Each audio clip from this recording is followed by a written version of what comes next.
So you want to start a business. You don't know where to start. You don't even know who to trust. Some of you don't even know what you want to do.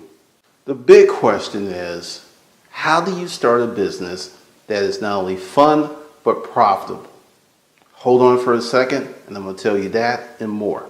There's a lot of people that'll tell you starting a business is easy. If you have experience, if you're connected, if you have a shitload of money, it could be easy. Even if you have all those things, there's a few things that are missing. And that's one of the problems. The truth of the matter is that many of you only want to make a lot of money. Hey. Don't slay the messenger. I'm just giving you the truth. Look, Alex, I want you to be successful. I want you to be happy, to make a lot of money, to enjoy each and every day, to have unprecedented freedom. These are some of the things that creating a business that serves people, these are byproducts. These are things that could happen.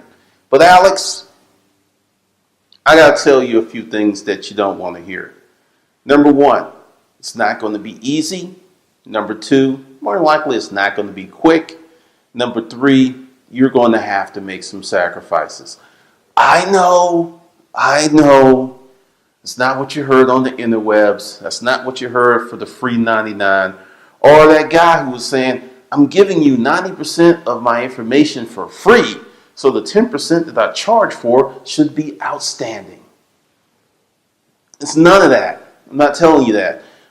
What I'm going to do is give you my story, Alex. I'm going to give you the good, the bad, and the ugly. I've started 10 businesses in my life. Well, maybe 12. Let's just call 2 hustles. 10 businesses. First 5 sucked ass. Let me tell you what I did with the first business. I was going to start a photo service. Pictures with your pooch. That was the name of the business. I know. It's a little crazy. Well, I did it. I bought this camera from Wolf Camera way back in the day. Bought it on credit since I was in the military and they had this special for the armed forces members. I got my camera right. I put an ad in the Atlanta Journal-Constitution. It was expensive. And I was at Fort McPherson, that place that Tyler Perry's getting ready to buy or bought, something like that. I was stationed there. So we had the privilege to put phones in our room. So I ordered a phone service. So I had my own phone in the room, I had my camera, and I had my ad in the newspaper. I was ready to make some money. So I waited by that phone and waited. And when I would get off work every day, I would come in, I'd check the answering machine. No messages. Nobody. Now, I'll tell you about another business. I was in a storage auction business. If you want to investigate my background, please do. Go to Amazon.com. Put in Glendon Cameron, and all my books will pop up. First book was about storage auctions. I was in that business for 10 years. I worked 70, 100-hour weeks routinely. Often worked 7 days a week. Business was phenomenally successful. I was on the showroom floor. I would talk to customers. I knew what people wanted to buy. I knew what they didn't want to buy. I knew how to move product. We even had a problem in that business where we're getting too much inventory so quickly that we were placing items in 4,000 square feet of warehouse space for $1. Microwaves, Christmas ornaments, TVs, because we were getting this stuff because I did this inventory of things that we routinely got, and we just had to clear it out because it cost us money to throw it away because it was so much that we would fill up our dumpster literally after 2 loads. Well, that business was very successful. Now, in those stories, I just told you the tale of you, Alex, because many of you, Alex, like I was a long time ago when I started Pictures with Your Pooch, I wanted to make some money. I didn't didn't really give a damn about the marketplace, didn't give a damn about people, didn't care. It was all about me, Alex. And that's your problem. It's all about you, Alex. You even have the audacity to be upset with me for wanting to charge for my services. How dare I? Because it's all about you. It's all about you, Alex. And that's the fucking problem. It's all about you. See, Pictures with a Pooch was I wanted to make some money, was at Fort McPherson, I was a young soldier, I didn't know anything about business, I was still a young person, didn't know a lot about life. And that's why that business failed. Because if I was to do that business today, I would have went to everyone that I knew that had a dog, or a cat, or a parakeet, whatever. And I would have said, hey, what kind of pictures of your beloved pet would you like to have, Alex? And I would quiz them, and I would offer pictures for free. And once I started to get a format and a system, then I would have went to Wolf Camera and got the new camera. I already had a camera, but because I was all fancy, and Alex, it was all about me. It was all about me, so I had to get a new camera. I had to get the phone. I had to put that ad in the paper so I could be respectable, right, Alex? And that's why I failed. See, that's, once again, it was all about me. Well, I would have made it all about them and their animals. And once I got that system together, I would have went and said, look at these examples of wonderful pictures. Back then, the internet wasn't really bumping the way that it is now. And I would have said, look, I have a nice portfolio of happy pet owners. Matter of fact, you could talk to them. They love the pictures. That's how I would have made that business successful. It could have been successful because I would have had to make it all about the pets and all about the people, Alex. But see, like you, at that point in my life, it was all about me. Well, fast forward to the second business. I got into it after having another profitable business. I didn't like it because I was always in debt, Alex. Always in debt. I mean, if you've ever been in $30,000 of debt, $100,000 in debt, $250,000 in debt, it's kind of hard to sleep at night. These were receivables and accounts due. Some of these things were 30-day nets, 60-day net, 90-day nets. If you don't know what that means, from the day that I picked up that product, I had 90 days to pay it off in full. And some of these distributors made me put down a 50% deposit because I was a brand new business. So I get this big check from this client, right, Alex? $150,000 with my company name on it. I'm like, I'm making money, right? Wrong. I got to give that 150 plus the 15 grand that was already in the account to my distributor to get more product. So it looked like I was making money, but Alex, I wasn't making any money. I was making other people money. Because see, it was still all about me. So I left that business, then I got into the storage auction business. I had to learn so much so quick. It was crazy.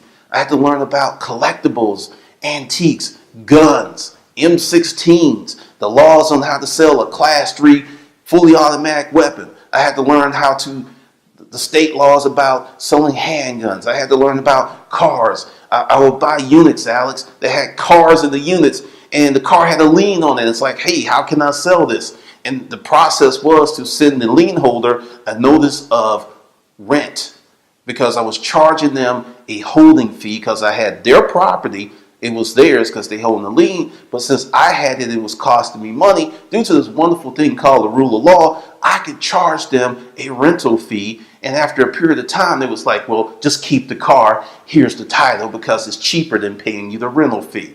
But that's another story. I was forced to learn so many things, so many ins and outs. When I would pay my landlord, Alex, it was made out to the trust to his kids. So I learned a whole new level of business. Because, see, it wasn't about me. It was about my partner. It was about my product. It was about the customers. I was last on the list. I learned the most. See, that's how you create a profitable business, when it's not about you.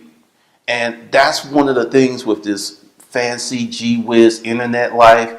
It's all about what I want. I'm a member of some high-level mastermind groups, and I just hear terms like sucking the list dry, getting every penny out. That doesn't really float for me. I'm not judging. I'm not going to say any names.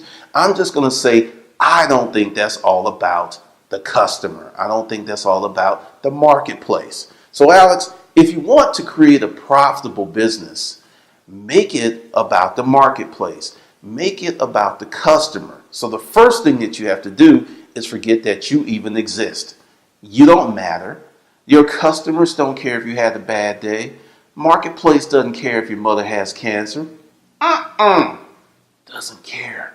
And that's something you have to deal with. Yeah, it's fucked up. It truly is. And I will say, if you have some really good customers, because you made it all about them, that they will have empathy, and a lot of them will really go to bat for you in certain situations like that. I still have people who ask me today about my partner. I met a guy recently. I was at Zaxby's on Buford Highway. And this guy, he kept looking at me, and I had that deja vu look, like I know that guy, but I couldn't place it because it's been like 8 years. And he comes up, he's like, hey, because you know he was Hispanic, he had that thick accent. He's like, hey, you still got that warehouse? Nah, man, we had to close it. Why? I love that place. Man, here's my number. You open again, let me know. I'll come. I'll bring my friends and family like we used to. I love that place, man. Thanks. 8 years ago, and people still remember, because that business was all about them. I would get there early in the morning, pull out the signs to avoid the code enforcement people, right? Then I would sit in there, and I would sit at my desk because I had a position where I can watch everybody and see the whole warehouse.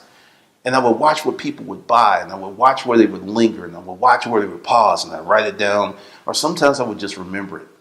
And the more of that stuff that I did, the more profitable the business became, to the point where money was just flowing out my ass. It's kind of funny how that worked, Alex. So if you want to build a profitable business, you're going to have to forget about you.